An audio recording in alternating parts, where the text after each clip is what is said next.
No matter the sport, no matter the season, we remember forever, it seems,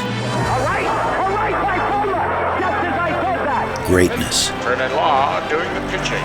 Like a time machine, Here at the Carbon County Ballpark, come watch the ladies at 3. the Utah Sports Hall of Fame takes us back to those special moments in our lives.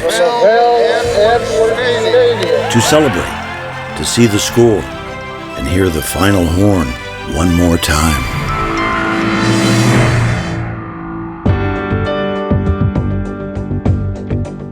Arnie Ferrin's trophies, awards, and honors read like a sports dream menu few people ever get close to achieving.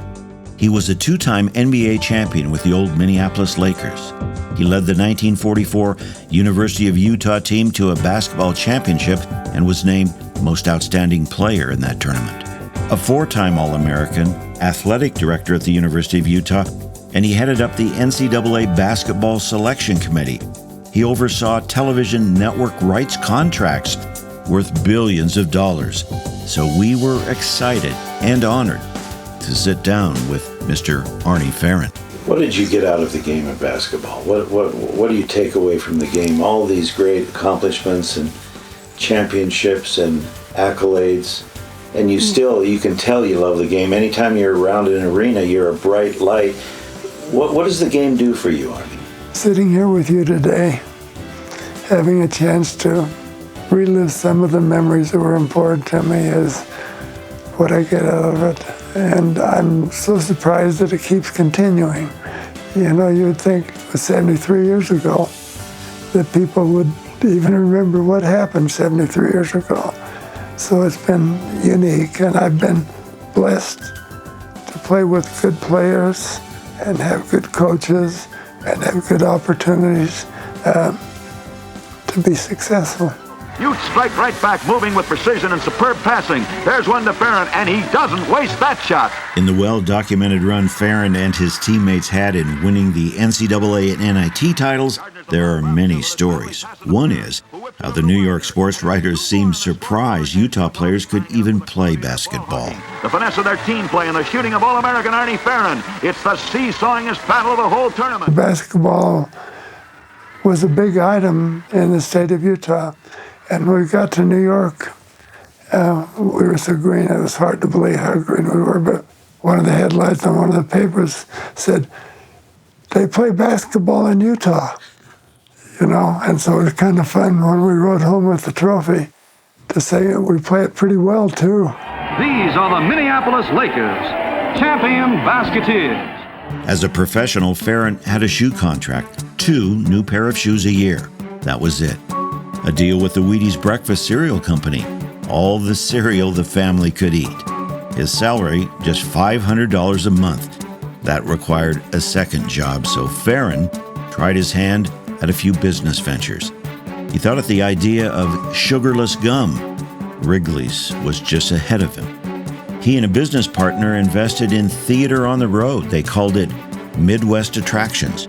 No, not that. Signed 3 pretty darn good comedians, and they were selling out night after night. It was a hit. Were these morons? Yeah, but we're organized. Amalgamated Association of Morons. Local 6 and 7/8. First night we played, sold the house out. Next night we were in North Dakota. It was sold out. I was thinking about retiring. Then the second night it started to snow. And it snowed. And it snowed. And we had 2 weeks of sold-out houses. All they had to do was get to the next town, but heavy snow had closed the roads. They could still fly out and keep the good times rolling. He called the vaudevillians together and said, "Plane will be here in 2 hours. We're going to fly to the next town, so be ready to fly." 3 stooges from Hollywood said, "You didn't read a contract, we don't fly." So they stayed there for 4 or 5 days. I lost all the money. Enchanted, enraptured, embalmed. We're honored to introduce you to the University of Utah gymnastics team. Hello, Mr. President. There's one more thing you should know about Arnie Ferrin. It's right there, on the wall. A photo from more than 3 decades ago in the White House. with President Ronald Reagan. The President Reagan thing was a highlight for me. And I kept seeing people going into the White House that won. And so I wrote a letter to a friend and said, my women's gymnastics team has won 9 national championships. I think it would be appropriate if the president invited them to come and visit him in the White House. This is Lisa McVeigh. It happened. The University of Utah women's gymnastics team was invited to the White House. And in the background, right there, was a smiling ARNIE Ferrin. And these are just, I went into National Aerobic Championship in 1995. I won nationals and then I won worlds. And I was the oldest woman to ever win, and that's what I pride myself on. I was 34, and I was a single mom, and that was the best part of that. Elaine Alfano has a room full of honors, awards, and successes, and many gymnastics championships while at Utah. And yes, she was on that rare visit to the White House. Looking back, when I was in my 20s, it didn't seem like a big deal. I was so naive and young, but as I'm older, I go, wow, you know, that's a pretty big deal. Five times in a row. That really is something. You know, we were a women's gymnastic team, and that never happened back then. And for us as women to have those accomplishments and be invited to the White House, to me now is huge. As a player, Ferrin knew what it took to be a champion.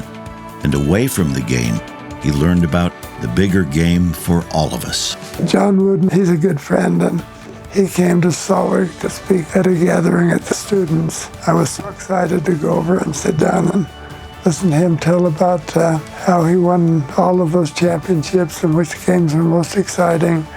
He didn't mention any of his teams. He talked about building character of people and the benefits of playing basketball, helping them get ready for the rest of their lives. And there's only one John Wooden, isn't there? And there's only one ARNIE Ferrin, isn't there? Who fondly shares the memory of the best time of his sports life. 9 players living in school, walking on, going to the NCAA tournament and winning it probably is my favorite time. A favorite time indeed in University of Utah sports history, a real Cinderella story in college basketball. Forever, a special moment on the American sports landscape. I've had a blessed life, I really and truly have.